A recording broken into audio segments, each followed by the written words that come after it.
Bismillahirrahmanirrahim. Assalamu alaikum students. Today we're going to start the numericals of basically the in between numericals जो आते हैं examples की form में आपके lectures के in between आते हैं तो उनको हम discuss करेंगे और ये बहुत अच्छी इसकी पोजीशन थी to give the numerical ताकि आपको जो पिछला लेक्चर था उसकी न्यूमेरिकल इम्प्लीमेंट आप कर सको। तो ये बड़ा अच्छा है कि अगर आप ये न्यूमेरिकल्स दो समझ लेंगे तो फिर आपके साथ जो के लिए जो एक्सरसाइज के न्यूमेरिकल्स होते हैं उनको अंडरस्टैंडिंग करना बहुत आसान हो जाएगा। थिंग इज दैट फिर रिमाइंड करा रही हूँ, जहाँ वर्चुअल का नाम आएगा चाहे इमेज हो चाहे ऑब्जेक्ट हो, you have to put the sign of negative with it. जहाँ रियल का नाम आएगा चाहे इमेज हो चाहे ऑब्जेक्ट हो, डिस्टेंस की बात हो रही है, इमेज का डिस्टेंस हो या ऑब्जेक्ट का डिस्टेंस हो, तो आपके साथ जो है वो पॉजिटिव आ जाएगा। और focal length of concave mirror is always positive end of convex mirror is of negative. पिछला पुराना टेबल जो हमने पिछले लेक्चर में डिस्कस किया वो मैंने आपके साथ दोबारा रिकॉल कर लिया। Now question is that 12.11 example is that a convex mirror, convex आ गया, फौरन से रिमाइंड कर लीजिए कि फोकल लेंथ शुड बी 0। ठीक है, convex mirror is used to reflect light from object place 66 metres in front of the mirror. ठीक है, तो क्या है, ऑब्जेक्ट को कहाँ पे रखा, 66 सेंटीमीटर फ्रॉम द इमेज, तो मतलब ऑब्जेक्ट का नाम आ गया, तो मतलब that is P। P is given, P is 66, focal length जो आपके पास गिवन है दैट इज माइनस, क्यों माइनस, क्योंकि कन्वेक्स की है। ठीक है जी। You have to find out where the location of images। ठीक है, तो you have to find out the image की location आपने find out करनी है। इमेज हमेशा Q से रिप्रेजेंट किया जाता है, Q is equals to question mark। Formula वही कौन सा, mirror formula 1/f is equals to 1/p plus 1/q। Just जैसे ही फॉर्मूला आया आपने Q फाइंड आउट करना है, तो जब जो चीज फाइंड आउट करनी है उसको इक्वेशन के लेफ्ट साइड पे या राइट साइड पे बिल्कुल लोनली करना होता है, ताकि जो है आप आराम से उसको निकाल सकें। ये इधर चला गया, then you have to put the data here, क्योंकि आपको इस फॉर्म में इक्वेशन आगे की जो चीज फाइंड आउट करनी है वो इस तरफ इक्वेशन के अकेली है। देन माइनस 64 जो गिवन है पुट करोगे, p को पुट करोगे, सॉल्व करोगे। ये बहुत आसान है, ये आप एलसीएम जो है वो 6 से करते आ रहे हैं, आपको खुद आना चाहिए। That is 1 divided by 27 centimetre. ठीक है जी, क्रॉस मल्टीप्लिकेशन करोगे तो आपके पास आ जाएगा Q is equals to minus 27 centimetres. Now negative sign is here. ठीक है, तो नेगेटिव जब आएगा और Q is the distance of image from the mirror. ठीक है, तो Q है तो दिस इमेज, और नेगेटिव है तो this image must be virtual. That's it. ठीक है जी, बहुत आसान न्यूमेरिकल ना। अब एग्जांपल 12.2 पे जाते हैं। An object is place 6 centimetre in front of concave mirror. Concave की बात आ गई, फोकल लेंथ इज पॉजिटिव जो कि आपके पास 10 सेंटीमीटर है। ठीक है, और object is place in front of the concave mirror, object front पे है, बिहाइंड नहीं है, तो इट मस्ट बी रियल। तो जो है 6 जो है वो आप पुट कर दोगे और विद पॉजिटिव साइन। और आपके साथ क्या है कि आपने फाइंड आउट करनी है where the object, again where the image is placed. Image की लेंथ फाइंड आउट करनी है from the distance, sorry find out करना है फ्रॉम द मिरर। तो Q is equal to question mark, 1/f is equals to 1/p plus 1/q। You have to put the values क्योंकि we have to find out the Q। तो Q को इस side पे lonely छोड़ना है, बाकी सारी जो वैल्यूज हैं वो उधर चली जाएंगी। क्रॉस मल्टीप्लिकेशन, एलसीएम लेने के बाद क्रॉस मल्टीप्लिकेशन करोगे, again you get the negative sign with the Q negative sign, again you will going to say the image is now virtual, image is virtual because negative sign आ गया हमारे पास Q के साथ, और Q क्या है, distance of image from the object। ठीक है जी। now the next our topic is the refraction। पहले हम पढ़ चुके चैप्टर नंबर 11 जो 10 जो था उसमें रिपल टाइप में रिफ्लेक्शन, रिफ्रैक्शन, डायफ्रैक्शन सब हम पढ़ चुके, तो इसमें अब जो है आपको ज्यादा प्रॉब्लम नहीं होनी चाहिए। रिफ्रैक्शन ऑफ लाइट, वो हमने पढ़ा था वाटर, लेकिन वाटर भी वेव्स की फॉर्म में ट्रेवल करता है, तो लाइट भी वेव्स की ही फॉर्म में ट्रेवल करती है। Refraction, refraction of light. Refraction का क्या मतलब? रिफ्रैक्शन का मतलब ये है कि जब लाइट एक मीडियम से ट्रेवल करती है और दूसरे मीडियम में एंटर होती है, तो वो अपनी डायरेक्शन से कुछ बेंडिंग उसकी हो जाती है, अपनी डायरेक्शन को चेंज कर देती है। ठीक है, अपनी डायरेक्शन को चेंज करने का क्या मतलब कि लाइट अगर यहां से आ रही है और आगे कोई ग्लास पड़ा हुआ है, तो लाइट थोड़ी सी अपनी डायरेक्शन को चेंज करेगी। ठीक है, अच्छा, this was the definition of reflection. कि क्या है reflection? The bending of whenever the rays travel in one medium enters into the other medium. First of all you have to give the definition. ठीक हो गया? और enters into the other medium, it direction gets changed, a bit changed. ठीक है, that change is basically the refraction of light. ठीक है, now comes example ले लेते हैं, उसके बाद आ जाइए example पे, फिर हम करेंगे एक्सप्लेनेशन। एग्जाम्पल क्या है? एग्जाम्पल हम कंसिडर करते हैं कि हमारे पास एक ग्लास है फिल्ड विद वाटर। ठीक है, ग्लास है फिल्ड विद वाटर और इतना वाटर कंप्लीटली नहीं, पार्शियली फिल्ड विद वाटर। और अब क्या है, इधर से आपने ये पेंसिल इसके अंदर डाली, फॉर एग्जाम्पल पेंसिल डाली और ये देखिए ये बहुत ज्यादा नहीं, थोड़ा ये। ठीक है, पेंसिल जब आपने इसके अंदर डाली तो आपको पता चला कि ये आई पेंसिल, और जब आप साइड से देखते हो, बिल्कुल साइड से, यहां से अगर आप व्यू करते हो तो आप देखते हो कि ये जो आपकी पेंसिल है ये थोड़ी सी ऐसा लग रहा है कि टेढ़ी हो गई। जब पेंसिल आप निकालोगे तो वो बिल्कुल ऐसी की वैसी स्ट्रेट। वजह क्या है? वजह ये है कि जो लाइट रेज इसके साथ एंटर हो रही है, जो आपको जो जहां से आपको दिख रही हैं, वो लाइट रेज जो है वो बेंड हो रही है, यहां से वो है डिफ्लेक्ट हो रही है। ठीक है, तो जो है अपनी डायरेक्शन को थोड़ा सा चेंज कर रही है। क्यों चेंज कर रही है? क्योंकि यहाँ एयर मीडियम था, यहाँ वाटर मीडियम है, तो जब एक मीडियम से दूसरे मीडियम में ट्रेवल करती है लाइट तो वो बेंड करती है। ये हो गई हमारी understanding with example. Now explanation.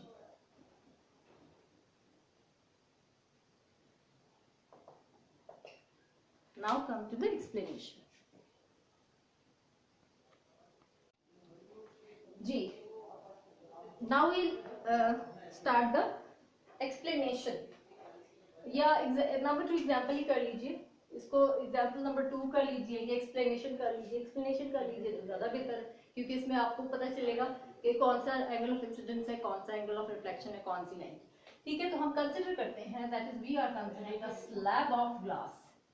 We are considering a slab of glass. ये आप प्रैक्टिकल अपनी लैब्स में देख भी सकते हैं कि एक ग्लास का स्लैब है जो इतना चौड़ा होता है, ठीक है, और इतना जो है लाइक इतना जो है वो उसकी लेंथ होती है, इतनी विड्थ होती है, और इतनी उसकी जो है वो थोड़ा मोटा भी थिकनेस होती है। ठीक है, अब क्या है कि ये आपने ग्लास का स्लैब ले लिया। ठीक है, अब आप क्या करोगे, अगर यहाँ पर आप पेन लगाओगे, मैं आपको पूरा प्रैक्टिकली समझा देती हूँ कि यहाँ पर पेन लगाओगे तो ये पेन आप यहाँ से लेके लाइक दिस, ये पेन आपने यहाँ से लगाई, ये रे यहाँ पर आई, इस इधर से आपने अपनी आंख रख के और इधर से जब व्यू करोगे तो ये आपको पेन इस जगह पे नजर आएगी, हालांकि वो यहाँ पर है, यहाँ से यहाँ आनी चाहिए लेकिन वो यहाँ आई। थिंग इज दैट कि यहाँ से ये जब एक मीडियम से रे एंटर हुई तो that was the medium air, here the medium is glass. यहाँ से ये थोड़ी सी टिल्ट हुई और यहाँ से फिर ग्लास है और आगे दूसरा फिर मीडियम है एयर, फिर ये जो है अपनी डायरेक्शन चेंज करेगी। ठीक है, तो इसको थोड़ा सा लाइनिंग को स्ट्रेट कर लेते हैं ताकि बिल्कुल बेस्ट अंडरस्टैंडिंग हो सके हमारी। ये देखिए ये आपकी लाइन एंटर हुई स्ट्रेट, ठीक है, इतनी बेंड हुई, फिर और देन फिर ये जो है वो इतनी यहां से ये ठीक है फाइन। अच्छा now this is the where the light enter and where it go. तो आपने क्या मस्ट ये एरोज जरूर शो करने हैं। ये प्रैक्टिकल में भी मैं बता रही हूँ, जब अगर आपने ये एरोज नहीं लगाते अपनी रीडिंग के ऊपर तो इसके मार्क्स जाते हैं, ठीक है। तो ये जो है अब आपकी जो है वो रे एंटर हुई, यहाँ से दूसरे मीडियम ग्लास में ट्रेवल किया और यहाँ से दूसरे जो है वो एयर में निकल गई, ठीक है। अब क्या है जो आपकी बुक में है हम वही नाम रखते हैं इसके, ठीक है। This is incident ray OA, this is refracted ray OR refracted ray and ME जो उससे बाहर निकल रही है, ठीक है।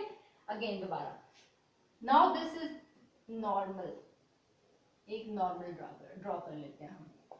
नॉर्मल का क्या मतलब है, that makes angle of 90 degree on the other surface, ठीक है, या 90 या परपेंडिकुलर, बिल्कुल ऐसे स्ट्रेट, ठीक है। Now this is basically OA is the incident ray, OR is the refracted ray, ON is the normal, ठीक है। ये तीनों रेज की डेफिनेशन मैंने आपको बता दी। अब एंगल ऑफ इंसिडेंस क्या है? Angle of incidence is the angle between incident ray and normal, ठीक है, ये पहले भी पढ़ा हमने लॉज ऑफ रिफ्लेक्शन में। एंगल ऑफ रिफ्रैक्शन, रिफ्रैक्शन की बात, रिफ्लेक्शन नहीं, refraction is the angle between refracted रे एंड नॉर्मल, ठीक है, ये चीज हो गई। अब हम देखते हैं कि ये बात भी आपने इसमें याद रखनी है कि whenever the light enters from air into the glass, this ray bend towards the normal, towards the normal. देखिए ये एंटर हुई और ये आपका नॉर्मल था, ये देखिए ये नॉर्मल है, दिस इज योर ग्लास, ये एंटर हुई, थोड़ी सी बेंड करेगी लेकिन उसकी तरफ, नॉर्मल की तरफ, ठीक है।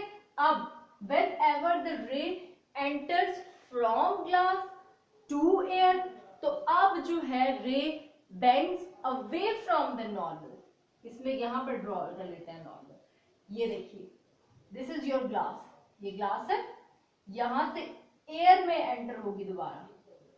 अब ये थोड़ी सी ये नॉर्मल है, ये उस तरफ को मूव करेगी, ये देख लीजिए ये एंगल छोटा है, ये एंगल बड़ा है, क्योंकि रे जो है यहां से जब निकल रही है तो थोड़ा उस तरफ को मूव करेगी, ठीक है। ये सारी हमारी अंडरस्टैंडिंग हो गई कि कैसे ray incident angle, incident ray कौन सी है, नॉर्मल कौन सी है, रिफ्रैक्टेड कौन सी है, एंगल ऑफ इंसिडेंस कौन सा है, एंगल ऑफ रिफ्रैक्शन कौन सा है, ये सारा हमने अंडरस्टैंडिंग कर ली। कब जो है वो रे आपकी टुवर्ड्स नॉर्मल मूव करेगी, कब अवे करेगी, ठीक है। अब आ जाते हैं लॉज पे, laws of refraction. Number one वही वाला लॉ है जो कि हमने लॉज ऑफ रिफ्लेक्शन में पढ़ा था, रिफ्लेक्शन में। Incident ray refracted now, not reflected, refracted ray and normal ray, they must lie in the same plane, ठीक है। Number two, the angle of incidence and angle of refraction relates with one another with some constant, ठीक है, relates with one another with some constant, and that constant is called refractive index, that constant is called refractive index, या हम इसको ऐसे भी कह सकते हैं, that is the ratio of sine of angle of incidence, ratio of sine of angle of incidence to the ratio of sine of angle of refraction is equals to some constant, and that constant is called, that n he represent करते हैं, that constant is called refractive index. ठीक है जी, दोबारा से बता रही हूँ,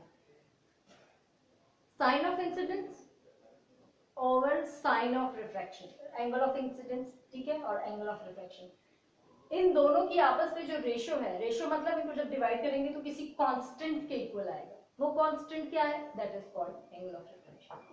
ये है, और इस लॉ को हम कहते हैं इस पूरे रिलेशन को कहते हैं, ये इसका सेकंड लॉ भी है, रिफ्रैक्शन का लॉ भी है, और उसको कहते हैं स्नेल्स लॉ। ठीक है, स्नेल्स लॉ 2 मार्क्स का अक्सर आता है पेपर में, defines Snell's law and give its formula. तो this is basically the Snell's law, ये भी एक फॉर्मूला है जो न्यूमेरिकल में यूज होगा। ठीक है, बेसिकली 2 या 3 फॉर्मूले चैप्टर में जो कि आपके न्यूमेरिकल्स में जो है वो यूज होंगे। ठीक है जी, अब क्वेश्चन अराइजेस, अच्छा जी दोबारा से रिकॉल करते हैं, रिफ्लेक्शन की सबसे पहले हमने पढ़ी डेफिनेशन, फिर एग्जाम्पल पढ़ी वो ग्लास वाली, पेंसिल वाली, फिर हमने उसकी एक्सप्लेनेशन इस फिगर के थ्रू पढ़ी। Figure you have to draw, must, figure जो भी बनती है वो जरूर बनाया गया, वरना इमेजिनरी तो एग्जामिनर को पता नहीं चलेगा कि क्या हो रहा है क्या। Then laws of reflection, number 1, तीनों रेज एक ही लाइन में शो करेंगे। सेकंड इज स्नेल्स लॉ को डिस्कस किया हमने। अब हम पढ़ते हैं रीजन बिहाइंड कि हमारी जो ये रे है ये रिफ्लेक्ट करती क्यों है। ठीक है, कि why this ray reflect when it travels from one medium to another medium. उसकी वजह ये है कि उसकी जो हमारी लाइट रे है, जो लाइट है हमारी, उसकी डिफरेंट मीडियम में वेलोसिटी डिफरेंट हो जाती है। डिफरेंट मीडियम्स में लाइट की वेलोसिटी डिफरेंट हो जाती है, तो उसकी डायरेक्शन भी चेंज हो जाती है। एग्जाम्पल मैं आपको दूंगी, बहुत तेज गाड़ी जा रही है, ठीक है, और एकदम से वो स्लो हो जाए, तो ऑब्वियस बात है थोड़ा सा जर्क तो उसमें भी आएगा। ठीक है, लाइट तो बहुत तेजी से मूव करती है, ऑब्वियसली एक मीडियम में बहुत फास्टर मूव कर रही है, दूसरे मीडियम में जैसे ही एंटर होगी तो वो अपनी डायरेक्शन थोड़ी सी चेंज करेगी, क्योंकि उसकी उस मीडियम में वेलोसिटी चेंज है। ठीक है, सो जो हमें पता है, जो ग्लास स्लैब की अगेन मैं एग्जांपल लेती हूँ, यहां पर आपकी लाइट की स्पीड थी 3 × 10⁸ मीटर पर सेकेंड। ठीक है, ये आपको आइंस्टाइन वाली इक्वेशन में भी आपने पढ़ी थी 9th में, सी इसको रिप्रेजेंट करते हैं सी से मीटर। ठीक है, अब क्या है, ये जब ये एयर है, मीडियम इज नाउ एयर, जब ग्लास में ट्रेवल करेगी तो इसकी वेलोसिटी थोड़ी सी डाउन हो जाएगी, वो क्या होगी, दैट इज 2.3 × 10⁸ मीटर पर सेकेंड। ठीक है, उसकी वेलोसिटी ये हो जाएगी। ठीक है, तो ये जो है अब आपकी वेलोसिटी बहुत तेज ज्यादा थी, अब थोड़ी सी कम हो गई, तो इसलिए अपने थोड़ी सी डायरेक्शन में उसका चेंज आ गया। This is the reason behind why the light refract when it move from one medium to another medium. Okay, now to describe this term, ठीक है, we introduce a factor that is called refractive index, पहले भी पढ़ा हमने, n, ठीक है, जो कि था स्नेल्स लॉ में sine of angle of incident over sine of angle of refraction. ठीक है जी, तो ये सारी कहानी थी इसमें, और इसमें how it relates with the speed of light in air, जो कि c से प्रेजेंट करें, और speed of light in any medium, maybe water, maybe glass, maybe something else। ठीक है, तो ये कैसे रिलेट करेगा, n is equals to c over d। n is the refractive index and it is equals to the ratio of the speed of light in air to the speed of light in any medium। n is equals to the speed of light in air over speed of light in any medium, in कोई medium. So we are done with the topic, or tomorrow inshallah we'll start the new topic और with example. तो उसको करेंगे, और ये chapter है थोड़ा सा लंबा और है भी थोड़ा conceptual as compared to the previous one. तो इसको इसकी वीडियो को मैं रिकमेंड करूंगी कि आप एटलीस्ट ट्वाइस देखें ताकि आपको अच्छी तरह से इसकी अंडरस्टैंडिंग हो. और वैसे भी लाइफ के चैप्टर से बच्चे ज़रा घबराते बहुत हैं, तो इसको जब आप 2 दफ़ा देखेंगे तो आपको बहुत अच्छी सी अंडरस्टैंडिंग हो जाएगी. और again you have to subscribe my channel, share the video and press the bell icon. Thank you very much.